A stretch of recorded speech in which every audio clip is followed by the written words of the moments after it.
So now we know a little bit more that we knew some years ago about the risk of stroke in patients that have had an infection. I think in general we can divide that risk in terms of known infections that we are known for some time that are causes of stroke. For example, syphilis, patients have tuberculosis or bacterial meningitis. Those are already the ones that we already knew that were associated to increased probability of having a stroke.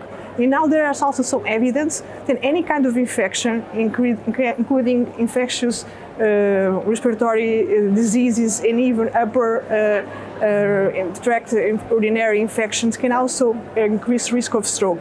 There are some studies that have been shown that when you have a pulmonary infection or a acute renal infection, in days afterward, the first 7 days, the risk of having a stroke really increases. So we know also that patients after stroke also have increased risk of having infections. We now know that mainly due to an immunosuppression mechanism that happens in patients with stroke.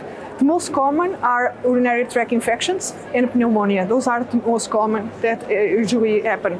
There's some evidence now that having these infections may also increase the risk of having other type of complications later on, namely cognitive complications, and there's also some evidence that it may delay or put in risk your rehabilitation. That's a tricky question, right? Because we know now that it seems that any kind of infection increases the risk of stroke. So probably for infections that we can prevent, namely by using vaccination, that's what you should be using.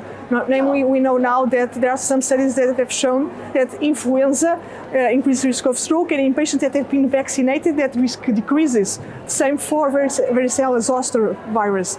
There's currently also vaccination that can be used.